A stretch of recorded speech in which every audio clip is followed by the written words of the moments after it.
Prezados irmãos, muito boa noite.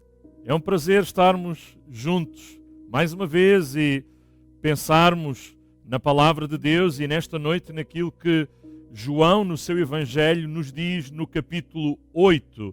E como título para esta reflexão, ver e viver acima ou além das circunstâncias.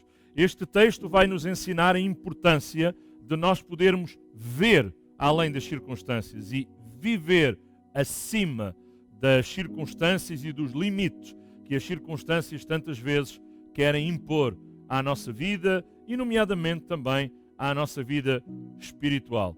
Então, em João capítulo 8, nós temos Jesus a falar acerca de si mesmo e a falar acerca da razão pela qual ele veio e também de quem ele é. E assim, no versículo 12, na versão O Livro, Jesus diz, ou o texto de João diz que, numa certa ocasião, Jesus disse ao povo: eu sou a luz do mundo. E quem me segue não andará em trevas, mas terá a luz da vida. E diz que os fariseus ficaram intrigados e perguntaram a Jesus: falas de ti próprio, por isso o teu testemunho não tem valor. Tu não faz sentido tu dizeres isso de ti mesmo, de que tu és. Jesus vai responder a estes céticos e no verso 14, Jesus disse-lhes: o que afirma acerca de mim mesmo é verdadeiro, embora seja eu a dizê-lo, pois sei de onde vim e para onde vou, e isso vocês não sabem acerca de mim.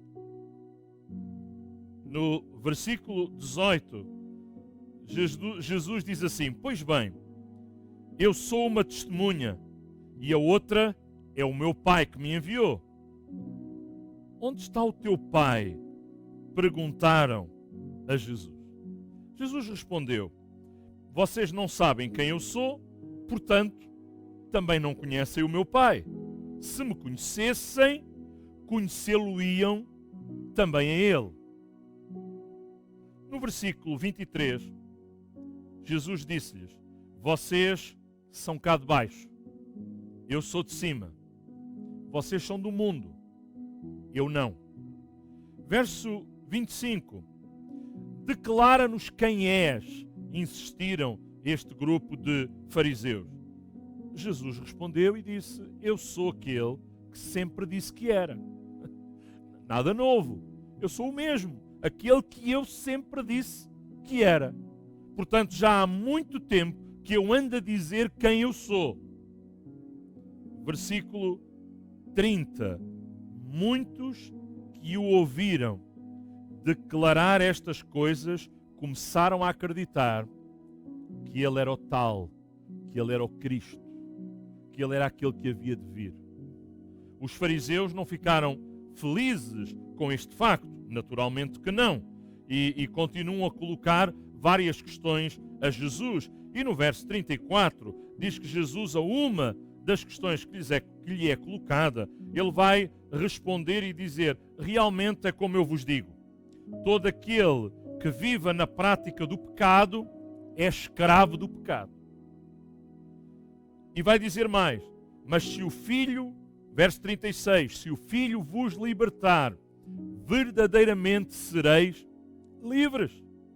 Jesus ele está a assumir quem ele é, quem ele sempre disse que era: o Filho de Deus, o Cristo, o Messias prometido.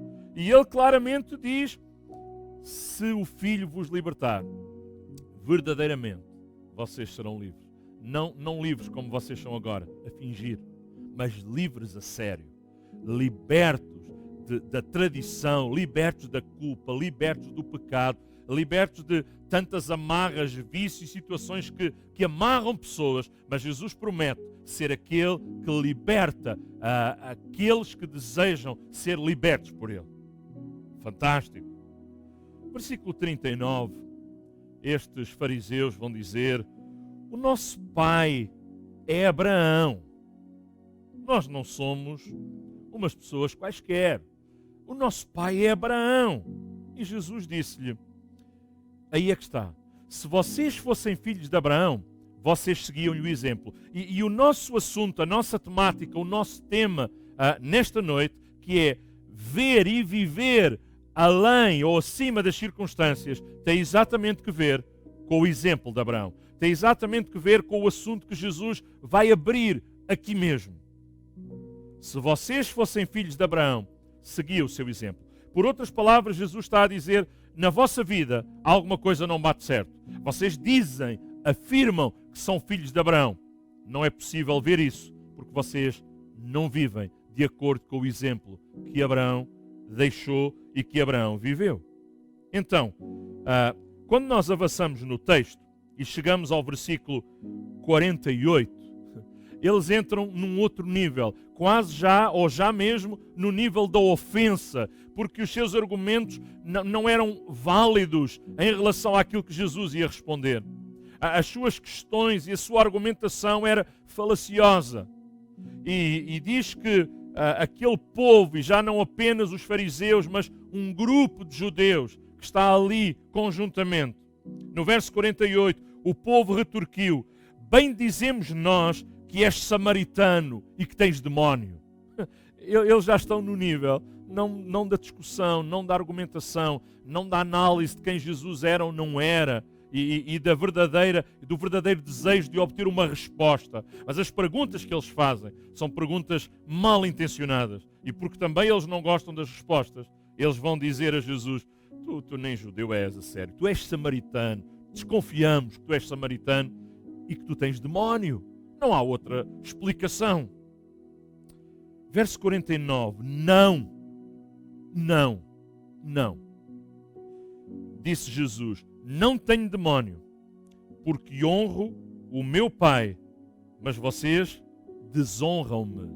Ouça, nesta noite, mais uma vez, eu acredito que o Espírito Santo nos quer animar, motivar a nós podermos ser homens e mulheres que, contrariamente ao exemplo deste grupo, pessoas que honram Jesus, pessoas que glorificam Jesus, pessoas que adoram Jesus, pessoas que reconhecem o sacrifício de Jesus, pessoas que temos a alegria de podermos ter sido alcançados pela graça de Deus, mas pela salvação que Jesus Cristo, Ele conquistou para nós lá na cruz do Calvário.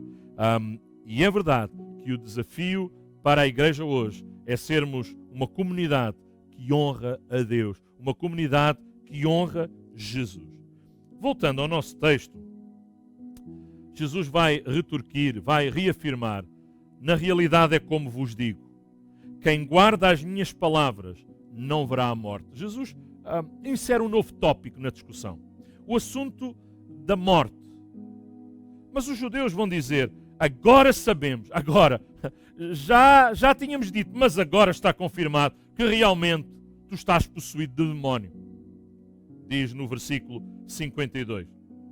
Até Abraão e os profetas morreram, e contudo dizes que obedecer-te faz com que uma pessoa não morra? E realmente esta é a verdade que eles não queriam aceitar, a verdade que batia de frente contra as suas tradições, a verdade que batia e chocava com os preconceitos que eles tinham sobre várias situações, nomeadamente sobre o próprio Jesus. Mas a verdade é, como diz o final deste versículo 52, que obedecer a Jesus e ver e viver acima das circunstâncias em obediência aos princípios da palavra de Deus, realmente faz com que uma pessoa não morra. E na realidade não estamos a falar da morte física, nem da doença do corpo, mas estamos a falar da morte eterna ou da vida eterna. E o grande desafio para vermos e vivermos acima das circunstâncias é para que um dia eu e você possamos não morrer eternamente, mas viver eternamente com Deus. A Escritura diz também neste mesmo Evangelho de João, capítulo 3, verso 16, porque Deus amou o mundo de tal maneira que deu o seu Filho único, unigênito, para que todo aquele que nele crê não pereça, ou numa outra tradução e no significado do que significa isto, não morra espiritualmente, não morra eternamente, mas tenha a vida eterna. Jesus veio, o Pai enviou Jesus para que nós possamos aceitar o sacrifício que Ele realizou por nós e possamos viver com Ele eternamente. Jesus, mais uma vez, estava a falar disto. Mas aquele grupo vai colocar mais uma questão aqui e vai contra-argumentar dizendo: serás porventura maior do que o nosso pai Abraão que morreu?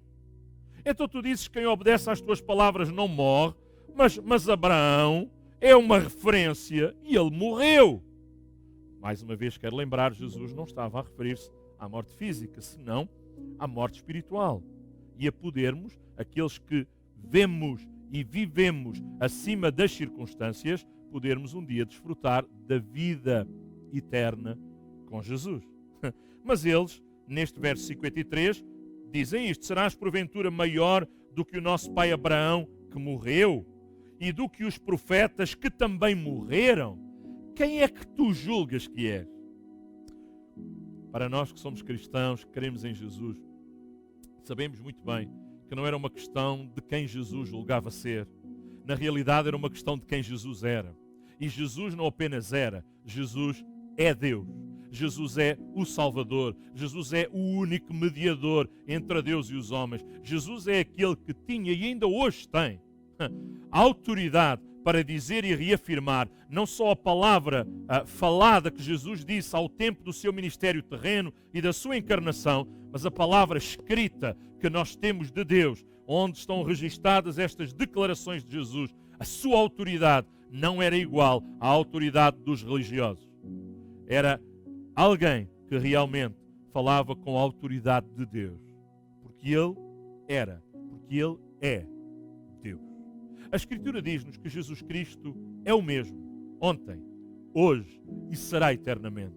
E a verdade é que Ele ainda hoje fala. Ele ainda hoje quer falar para pessoas que às vezes estão na mesma condição do que os protagonistas desta interação com o próprio Jesus a quando do seu ministério terreno. Mas a grande questão é, eu apenas quero colocar perguntas e vou receber respostas às quais eu não estou disposto a obedecer, ou eu realmente quero que Jesus, quero que a palavra de Deus possa esclarecer as minhas dúvidas para eu ver e para eu viver de acordo com os princípios que a palavra me ensina. Esta é a grande questão. Uma questão à qual eu, mais do que precisar responder, eu preciso viver em função da resposta, viver em função daquilo que eu acredito. E sabe, nesta noite, mais uma vez, e eu quero dizer-lhe, lendo este texto, que no verso 54, Jesus vai dar uma resposta a estes homens. E vai dizer, se eu estivesse simplesmente a glorificar-me a mim próprio, e isso não contaria.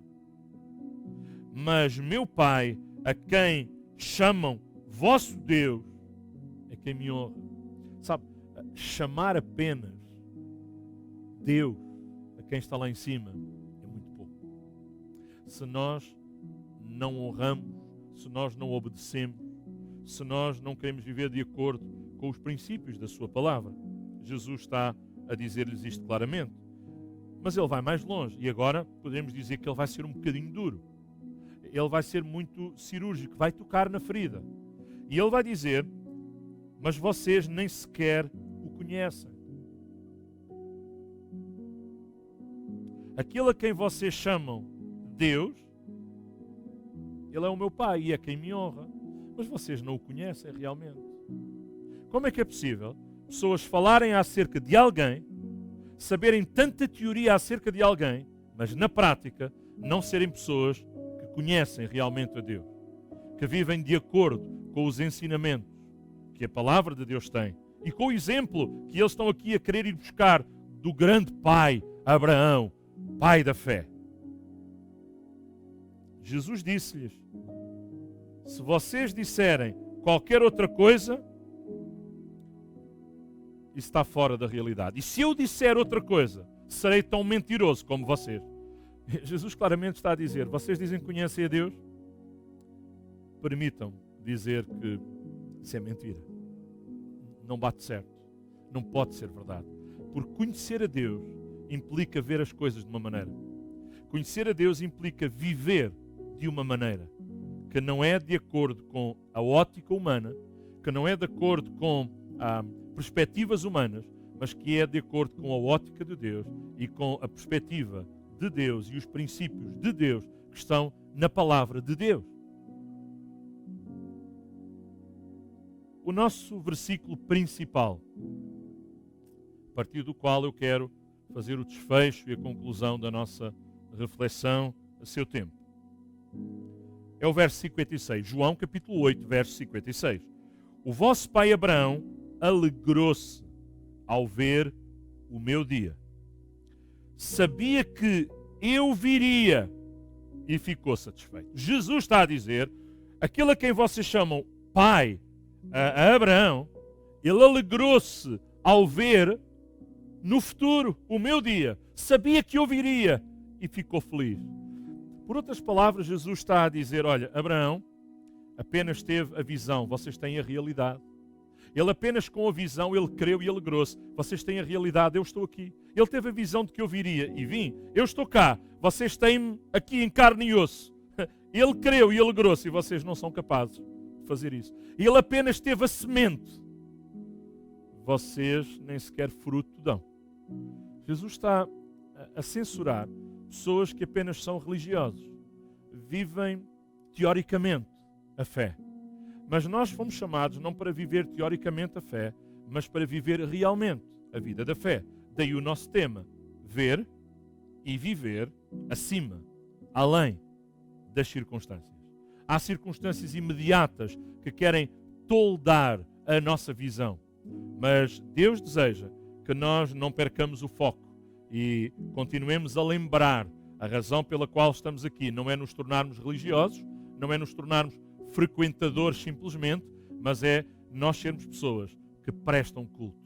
Não apenas vimos ao culto, nós estamos aqui para oferecer culto a Deus. Mesmo a partir da sua casa, mesmo a partir de uma sexta-feira online. Claro que estarmos ao domingo presencialmente é fantástico. O ambiente, o estarmos uns com os outros, o estarmos juntos na presença de Deus, é algo que, olha, eu vou dizer desta forma, não se explica. É fantástico sentir, é fantástico experimentar, é fantástico desfrutar. E Deus preparou uma vida cristã para que nós não a vivamos na teoria, mas possamos desfrutá-la, possamos vivê-la na prática. E sabe, Abraão, ele não teve a oportunidade que estes inquiridores de Jesus estavam a ter, mas com menos oportunidades, Abraão deu melhores resultados. Eu oro para que Deus nos dê graça para cada um de nós podermos aproveitar as oportunidades que Deus nos dá. Não perca as oportunidades de Deus. Abraão, ele na oportunidade, ele alegrou-se. Ele não teve tudo o que estes homens tiveram, mas o que ele teve foi motivo para a alegria. Aprenda a alegrar-se com aquilo que Deus lhe dá. Sabe, há pessoas que com mais não se conseguem alegrar, mas o crente consegue alegrar-se com aquilo que Deus traz à nossa vida. Até nas circunstâncias adversas, o crente consegue ver acima. Até nas circunstâncias adversas, o crente consegue viver acima de circunstâncias que o que queriam fazer era que nós desistíssemos de viver. Era o que faltava. Sabe porquê? Porque viver a vida cristã é a coisa mais fantástica. Viver a vida de Deus e a vida de Deus em nós. A nova vida que Jesus ganhou para nós é simplesmente algo extraordinário.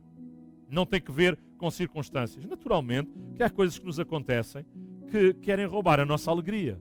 Mas há um gozo de Deus cá dentro que está acima das circunstâncias e que não depende do que nos acontece, mas depende do que já nos aconteceu. Tivemos um encontro com Cristo. Jesus mudou a nossa vida. Quando tínhamos perguntas, indagações e fomos aos seus pés, Ele preencheu, Ele respondeu.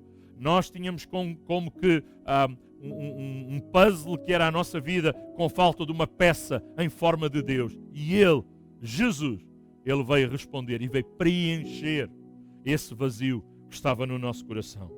Claro, os judeus não vão entender isto, porque sabe, se apenas quisermos entender com o intelecto e não quisermos colocar nada da fé, há coisas que nos vão passar ao lado. Nós precisamos de entender, mas nós precisamos de abrir o nosso coração à fé. E eles não conseguiram perceber tudo o que Jesus estava a dizer. E eles vão apenas para a dimensão humana e vão dizer, então, tu nem sequer tens 50 anos e dizes que viste a Abraão.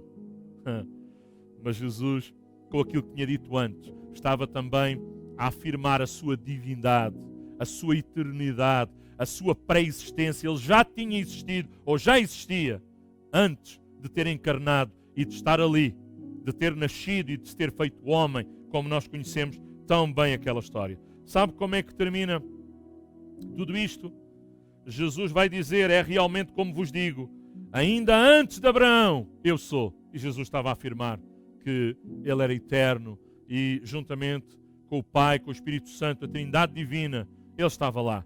E eles ficam tão zangados que diz o verso 59 que naquela altura pegaram em pedras para o matar. Mas Jesus, diz o texto, escondeu-se e diz que passou pelo meio deles e saiu do templo. Prezados irmãos, porventura algum familiar, amigo que nos escutas, ouve bem da parte de Deus isto que eu gostaria de partilhar contigo nesta noite. Jesus contrasta o exemplo de Abraão com o exemplo de um grupo que apenas estava satisfeito em ser religioso. Abraão, um homem que conhecemos como homem da fé, como pai da fé. E sabe, há três coisas que eu queria nesta conclusão dizer-lhe. A importância de nós vivermos, a importância de nós guardarmos e a importância de nós inspirarmos. Olha, primeira coisa, começando pelo guardar, a importância de nós guardarmos. A Escritura diz que devemos guardar a palavra de Cristo no nosso coração. Se vós guardares as minhas palavras, vocês não vão morrer eternamente. Guardar tem que ver com obedecer, ver mais além, viver acima de determinadas circunstâncias que são apenas materiais ou que nos querem prender e colocar os nossos olhos apenas no nível material ou no nível da religião ou no nível da tradição. Deus quer que nós possamos ver e viver acima disso. Portanto, a importância de guardar, em primeiro lugar, desta conclusão, a importância de guardar a palavra de Deus. Ouça, nem tudo na vida deve ser guardado. Não guarde lixo na sua casa. Despeje-o todos os dias de manhã, quando você sair. É aquilo que fazemos, não é? Não queremos guardar tralhas descartáveis. Às vezes compramos um equipamento novo e é-nos dito que devemos guardar a caixa durante X dias. Isto porque tem que ver com a necessidade, às vezes, de trocar, mas depois é para deitar fora. Há coisas que são inúteis, há coisas que já não temos uso. Essas coisas não devemos guardar, mas há outras coisas que devem ser bem guardadas. A Bíblia diz que sobre tudo o que se deve guardar, devemos guardar o nosso coração. Guarda o teu coração, diz a palavra de Deus. A importância de vivermos, não de sermos teóricos, mas de experimentarmos, de vivermos. Eu preciso frutificar a palavra de Deus. E se eu não frutificar a palavra de Deus é porque eu realmente não estou a viver. Mas Jesus prometeu uma nova vida para aqueles que obedecem à sua palavra. Prometeu uma vida com abundância, sendo cheios do Espírito Santo de Deus. E mais, prometeu-nos vida eterna, que é o assunto que está aqui inerente, se nós guardarmos e vivermos a sua palavra. Mas Deus não nos chamou apenas para guardar e para viver a sua palavra, mas chamou-nos também para inspirar. A importância de inspirar outras pessoas, inspirar outras vidas, ser um vaso, ser um instrumento, ser uma referência. Jesus foi isso. Abraão foi isso. E é um exemplo que nós temos no texto que lemos nesta noite. O exemplo de Abraão, que alguns diziam que seguiam, mas na prática não era verdade. Por isso, queridos irmãos, amigos, familiares que escutam esta nossa sexta-feira online, acima de qualquer tradição, acima de qualquer humanismo, acima de qualquer religião, o assunto que Deus nos chama a viver não é religião, é relacionamento. Por isso, desafio, viva, veja, acima das circunstâncias, além das circunstâncias. Abraão viu além. Abraão viveu além das circunstâncias. Ele viu além. Até Jesus diz, Abraão viu o meu dia e alegrou-se. Ele viu além do seu tempo. Ele viu além das suas circunstâncias. Ele viu além das suas limitações. E eu nem posso explicar tudo o que ele terá visto, mas aquilo que ele viu foi suficiente para trazer alegria ao seu coração. Aleluia. O crente ainda hoje consegue ver, mesmo no meio dos problemas, consegue ver a misericórdia de Deus, consegue ver o amor de Jesus, consegue ver a mão de Deus, consegue ver o livramento de Deus. Aleluia. Na medida em que eu guardo, em que eu vivo e em que eu inspiro, isso significa que eu continuo a ter uma correta visão espiritual que Deus me chama para ter. Na medida que isto acontece, eu sou uma bênção. Jesus chamou a mim e a si para sermos uma bênção. Todo aquele cujo Pai é Deus escuta as minhas palavras que vêm de Deus. Uma vez que vocês não o fazem, isso prova que vocês não são de Deus. João 8:47. Que a prova da nossa vida seja a demonstração de que nós somos de Deus. E não como este grupo de homens que Jesus claramente diz: vocês são a prova provada de que vocês não são de Deus. Nem Deus é o vosso Pai. Mas que privilégio, e eu quero orar e concluir nesta noite, que privilégio podermos ter Deus como nosso Pai. Um Pai com quem falamos, um Pai com quem nos relacionamos. Não é um Pai apenas para termos os direitos e os benefícios da filiação, mas é um Pai que, além de tudo aquilo que Ele nos dá, e louvamo-lo por tudo aquilo que Ele nos dá, mas nós adoramo-lo por aquilo que Ele é. Ele é um Pai que, em termos dos seus atributos absolutos e relativos, é um Pai fantástico, é um Pai que é o expoente máximo da referência do que é ser um Pai. E poder ter Deus como nosso Pai é um desafio para nós que somos pais, sê-lo cada vez melhores, sê-lo seguindo o exemplo do nosso Pai Celestial também. Que Deus vos abençoe e a nossa oração, a minha oração e desafio, que seja também a sua oração e a nossa vivência. Viver tendo Deus como nosso Pai, vivendo tendo Jesus como nosso amado Salvador, que deu a sua vida e nos resgatou para vivermos hoje uma vida além das circunstâncias e vermos além, mais além.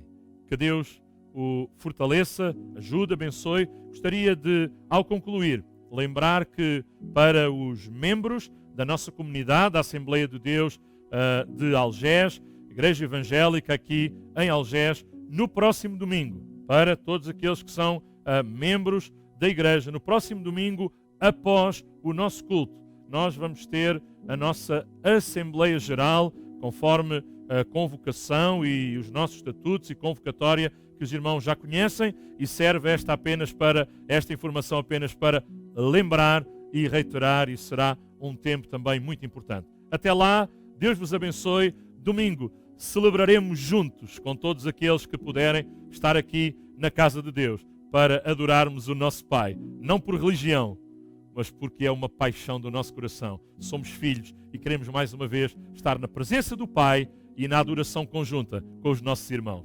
Bem-haja, é bom sermos família. Amém.